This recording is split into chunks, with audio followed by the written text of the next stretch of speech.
RBI के governor श्रीमान Shaktikanta Das ji, Kris Gopalakrishnan ji, members of regulators, finance industry के लीडर्स, फिनटेक और स्टार्टअप वर्ल्ड के मेरे साथी, अन्य सभी महानुभाव, देवी और सज्जनों, ये भारत में त्योहारों का मौसम है। अभी अभी जन्माष्टमी हमने मनाई है और खुशी देखिए, हमारी इकोनॉमी और हमारे मार्केट में भी उत्सव का माहौल है।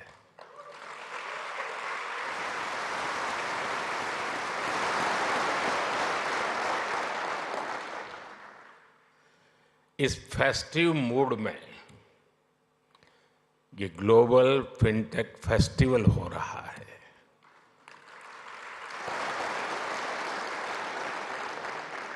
और वो भी सपनों की नगरी मुंबई में।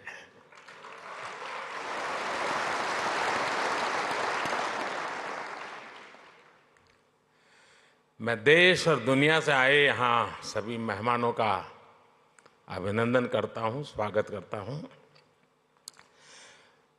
यहाँ से आने से पहले मैं अलग अलग एग्जीबिशंस देख करके आया हूँ, काफ़ी साथियों से गप्पे गोष्ठी करके आया हूँ। हमारे नौजवानों के इनोवेशन का और फ्यूचर की संभावनाओं का एक पूरा नया संसार वहां दिखाई दे रहा है।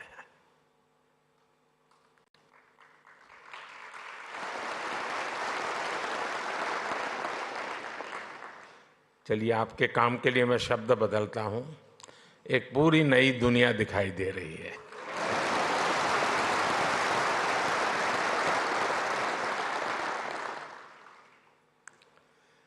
मैं इस फेस्टिवल के आयोजकों को सबको बहुत बहुत बधाई देता हूं।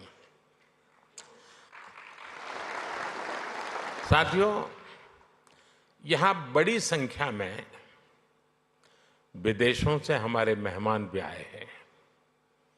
एक समय था जब लोग भारत आते थे तो हमारी कल्चरल डाइवर्सिटी देखकर दंग रह जाते थे, हैरान हो जाते थे। अब लोग भारत आते हैं तो हमारी फिनटेक डाइवर्सिटी को देखकर भी हैरान होते हैं।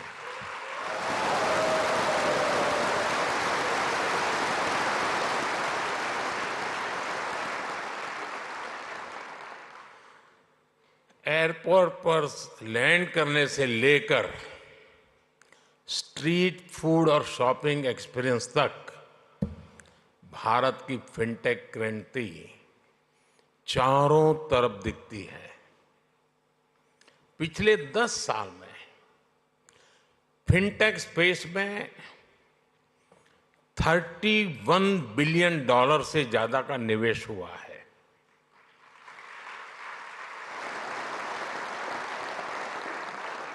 दस साल में हमारे फिनटेक स्टार्टअप्स में 500% वृद्धि हुई है।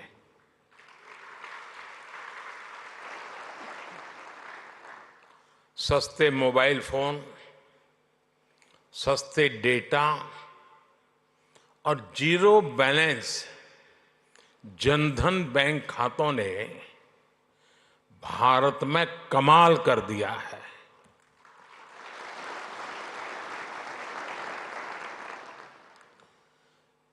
आपको याद होगा, कुछ लोग पहले पूछते थे, पार्लियामेंट में खड़े होकर के पूछते थे और अपने आप को बहुत विद्वान मानने वाले लोग पूछते थे।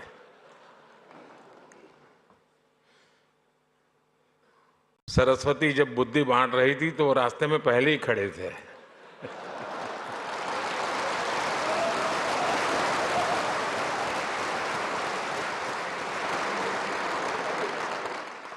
और क्या कहते थे? वो पूछते थे कि भारत में बैंक की इतनी ब्रांचेज नहीं है, गांव-गांव बैंक अवेलेबल नहीं है, इंटरनेट नहीं है, यहाँ तक पूछ लेते थे बिजली भी तो नहीं है, रिचार्जिंग कहाँ होगा, फिनटेक क्रांति कैसे होगी, ये पूछा जाता था। और मुझ जैसे एक चाय वाले को पूछा जाता था।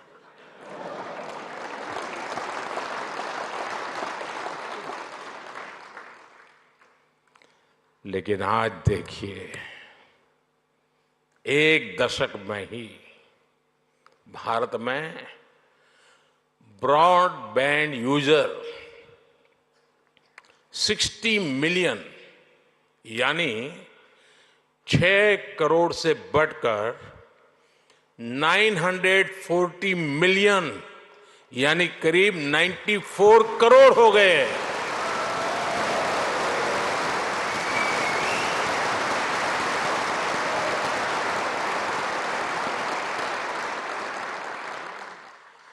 आज 18 वर्ष से ऊपर का शायद ही कोई भारतीय हो जिसके पास उसकी डिजिटल आइडेंटिटी आधार कार्ड नहीं है।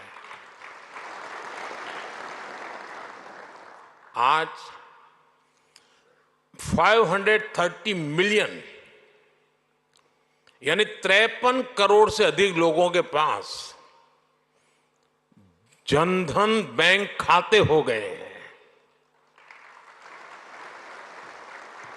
यानी 10 साल में हमने एक प्रकार से पूरी यूरोपियन यूनियन के बराबर आबादी को बैंकिंग सिस्टम से जोड़ा है।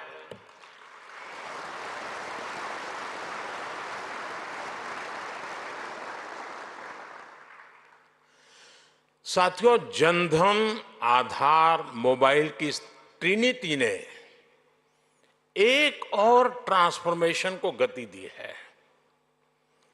कभी लोग कहते थे कि कैश इज किंग। आज दुनिया का करीब करीब आधा real time digital transaction Bharat में होता है।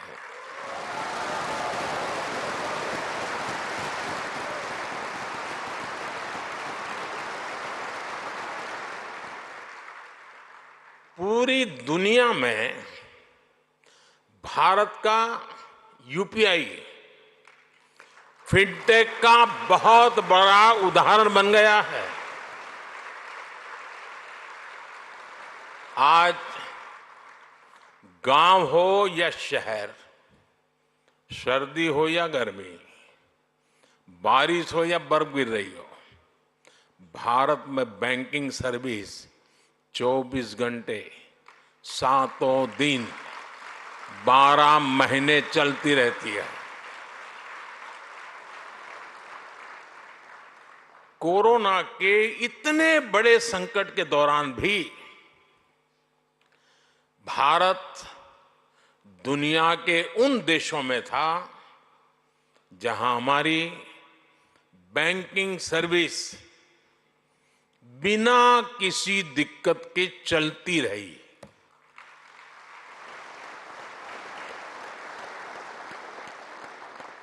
साथियों, अभी 2-3 दिन पहले ही जनधन योजना के 10 साल पूरे हुए हैं। जनधन योजना विमेन एम्पावरमेंट का बहुत बड़ा माध्यम बनी है। जनधन योजना के चलते करीब 290 मिलियन यानी 29 करोड़ से ज्यादा महिलाओं के बैंक खाते खुले हैं। इन खातों में महिलाओं के लिए सेविंग्स और इन्वेस्टमेंट्स के लिए नए अवसर बनाए हैं। इन्हीं जनधन खातों की फिलॉसफी पर हमने माइक्रो फाइनेंस की सबसे बड़ी स्कीम मुद्रा लॉन्च की। इस स्कीम से अभी तक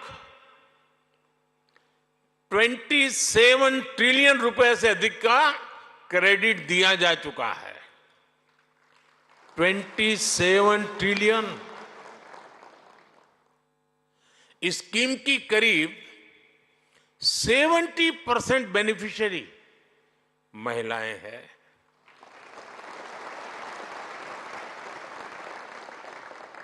जनधन खातों ने महिलाओं के सेल्फ हेल्प ग्रुप्स को भी बैंकिंग से जोड़ा। इसका फायदा आज देश की 10 करोड़ रूरल विमेन को मिल रहा है। यानी जनधन प्रोग्राम ने महिलाओं के फाइनेंशियल एम्पावरमेंट की एक मजबूत नींव रखी है। साथियों, पूरी दुनिया के लिए पैरेलल इकोनॉमी एक बड़ी चिंता का विषय रही है।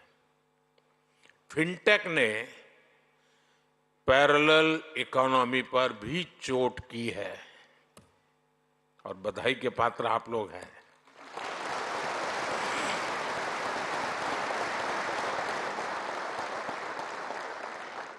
आपने ये भी देखा है कि कैसे हम भारत में डिजिटल टेक्नोलॉजी से ट्रांसपेरेंसी लेकर आए हैं। आज सरकार की सैकड़ों स्कीम्स के तहत डायरेक्ट बेनिफिट ट्रांसफर किया जाता है। इसमें सिस्टम से लीकेज बंद हुई है। आज लोगों को फॉर्मल सिस्टम से जुड़ने में अपना लाभ नजर आता है। साथियों, भारत में फिनटेक की वजह से जो ट्रांसफॉर्मेशन आया है वो सिर्फ टेक्नोलॉजी तक ही सीमित नहीं है। इसका सोशल इंपैक्ट बहुत व्यापक है। इससे गांव और शहर की खाई को ब्रीच करने में मदद मिली है। कभी हमारे यहां बैंक की सर्विस लेने में ही एक पूरा दिन लग जाता था। एक किसान के लिए, एक मछुआरे के लिए, एक मिडिल क्लास परिवार के लिए ये बहुत बड़ी मुसीबत थी। फिनटेक ने इस समस्या को दूर किया। कभी बैंक सिर्फ एक बिल्डिंग तक सीमित हुआ करते थे, आज बैंक हर भारतीय के मोबाइल में सिमट गए हैं।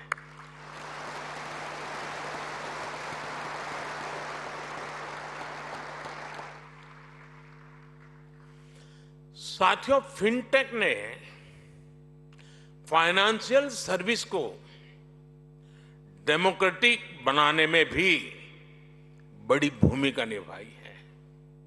Loan, credit card, investment, insurance जैसे प्रोडक्ट सबके लिए आसानी से सुलभ हो रहे हैं। फिनटेक ने एक्सेस टू क्रेडिट को भी आसान और इंक्लूसिव बना दिया है।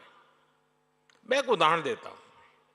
आप जानते हैं, भारत में स्ट्रीट वेंडर्स की एक पुरानी परंपरा है,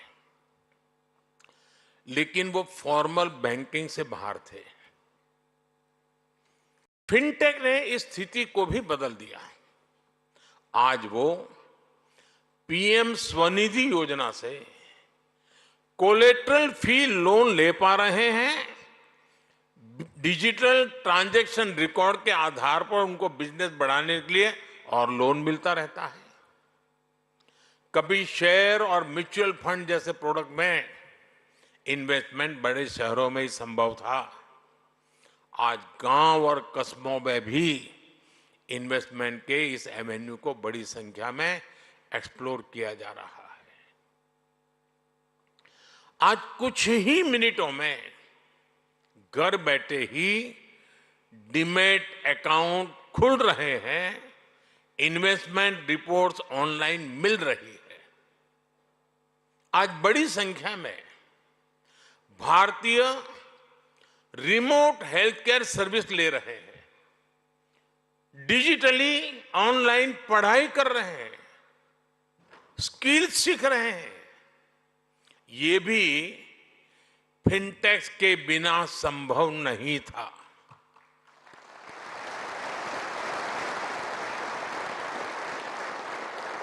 यानी भारत की फिनटेक क्रांति dignity of life, quality of life, उसको बेहतर बनाने में भी बड़ा रोल निभा रही है। साथियों, भारत की फिनटेक क्रांति की उपलब्धि सिर्फ इनोवेशंस के लिए ही नहीं, बल्कि एडॉप्शन लेकर के भी है। भारत की जनता ने जिस स्पीड और स्केल पर फिनटेक को एडॉप्ट किया है, उसका उदाहरण कहीं और नहीं मिल सकता। इसका एक बड़ा क्रेडिट हमारे डिजिटल पब्लिक इंफ्रास्ट्रक्चर डीपीआई को भी जाता है और हमारे फिनटेक्स को भी जाता है।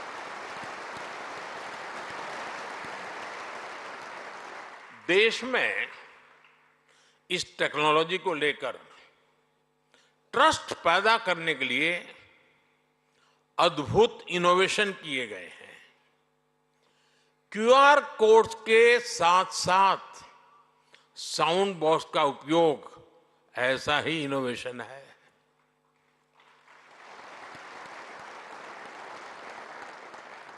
हमारे फिनटेक सेक्टर को सरकार के बैंक सखी कार्यक्रम का भी अध्ययन करना चाहिए। और मैं सब फिनटेक के वाले नौजवानों को कहना चाहता हूं, ये बैंक सखी है क्या?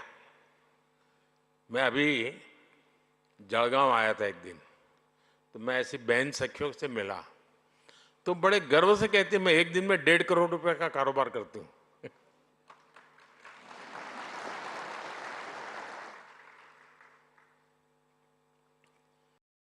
क्या कॉन्फिडेंस! और एक गांव की महिला थी वो। हमारी बेटियों ने गांव गांव में बैंकिंग को, डिजिटल अवेयरनेस को जिस प्रकार फैलाया है, उससे फिनटेक को एक नया बाजार मिला है। साथियों, 21वीं सदी की दुनिया बहुत तेजी से बदल रही है।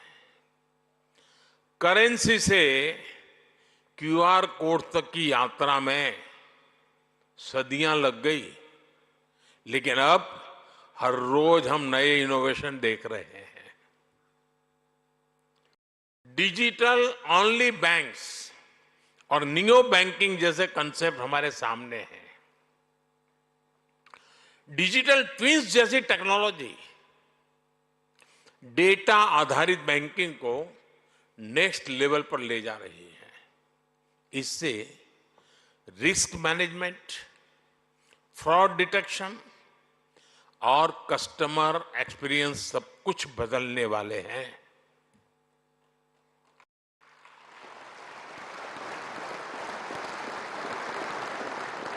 मुझे खुशी है कि भारत भी लगातार नए फिनटेक प्रोडक्ट्स लॉन्च कर रहा है।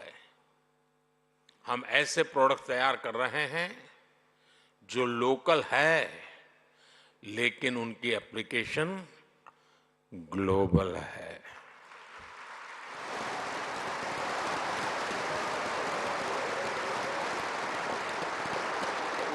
आज ओएनडीसी यानी open network for digital commerce online shopping को इंक्लूसिव बना रहा है। ये छोटे बिजनेस, छोटे एंटरप्राइजेस को बड़े अवसरों से जोड़ रहा है। अकाउंट एग्रीगेटर्स लोगों और कंपनियों का कामकाज आसान करने के लिए डेटा को यूज कर रहे हैं। ट्रेड प्लेटफॉर्म की मदद से छोटी संस्थाओं की लिक्विडिटी और कैश फ्लो बेहतर हो रहे हैं। ई रूपी एक ऐसा डिजिटल वाउचर बना है जिसे कई रूपों में इस्तेमाल किया जा रहा है। भारत के ये प्रोडक्ट्स विश्व के दूसरे देशों के लिए भी उतने ही उपयोगी हैं। और इसी सोच के साथ हमने G20 प्रेसिडेंसी के दौरान global digital public infrastructure repository बनाने का प्रस्ताव रखा था, जिसे G20 मेंबर्स ने खुले दिल से स्वीकार किया था। मैं AI के दुरुपयोग से जुड़ी आपकी चिंताओं को भी समझता हूं। इसलिए भारत ने AI के एथिकल यूज के लिए ग्लोबल फ्रेमवर्क बनाने का भी आह्वान किया है। साथियों, फिनटेक सेक्टर की मदद के लिए सरकार पॉलिसी लेवल पर हर जरूरी बदलाव कर रही है। हाल में हमने एंजल टैक्स को हटाया है।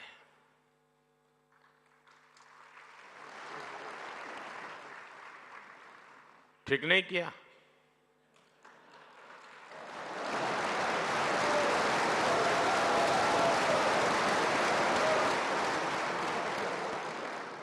नहीं, ठीक किया है ना?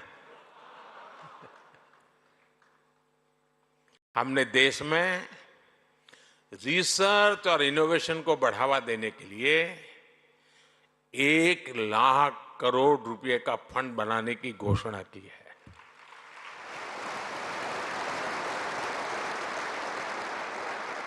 हमने डेटा प्रोटेक्शन कानून बनाया है। मेरी हमारे रेगुलेटर से भी कुछ अपेक्षाएं हैं।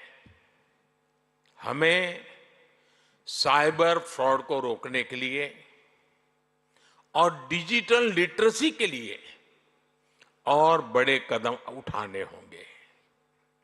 साइबर फ्रॉड स्टार्टअप्स की, फिनटेक्स की ग्रोथ में रुकावट न बने, ये ध्यान रखना भी उतना ही जरूरी है।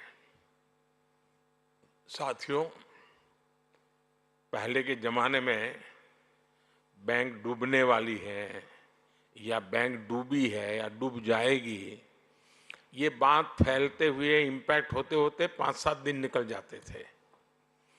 आज अगर किसी व्यवस्था में पता चला कि इस पर साइबर फ्रॉड है, 1 मिनट में मामला पूरा, वो कंपनी गई।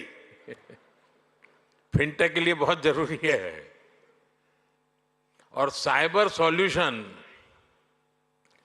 उसका बाल मृत्यु बहुत जल्दी हो जाता है। कोई भी साइबर सॉल्यूशन निकालिए, उसका बेईमान लोग तोड़ निकालने में देर नहीं करते, तो उस सॉल्यूशन का बाल मृत्यु हो जाती है। फिर आपको नया सॉल्यूशन लेके आना पड़ता है। साथियों, आज सस्टेनेबल इकोनॉमिक ग्रोथ ये भारत की प्राथमिकता है।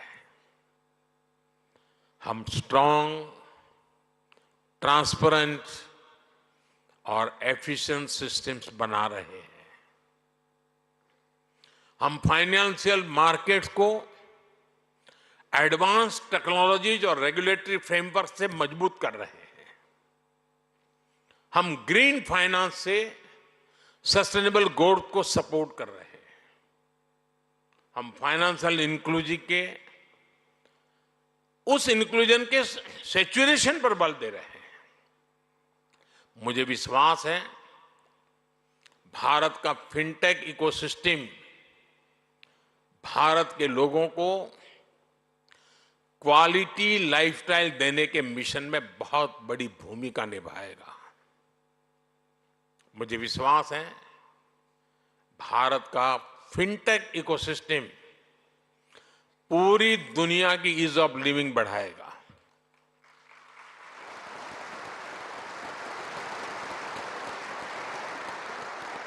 और मुझे मेरे देश के युवाओं की टैलेंट पे इतना भरोसा है और मैं कहता हूं, बड़े विश्वास से कहता हूं, our best is yet to कम।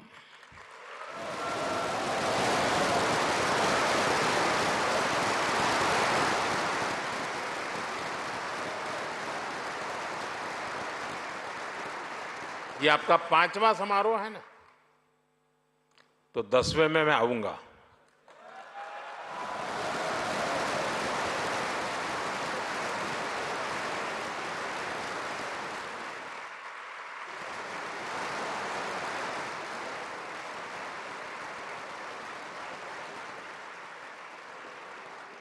और तब आपने भी कल्पना नहीं की होगी, वहां पर आप भी पहुंचे होंगे दोस्तों।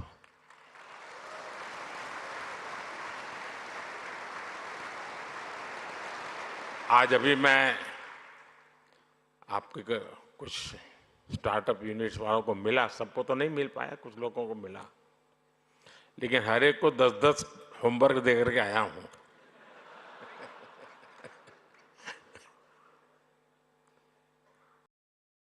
लेकिन मैं समझ सकता हूं कि ये बहुत बड़ा बदलाव लाने वाला क्षेत्र है साथियों। एक बहुत बड़ा रिवॉल्यूशन हो रहा है और उसकी मजबूत नींव यहां हम देख रहे हैं।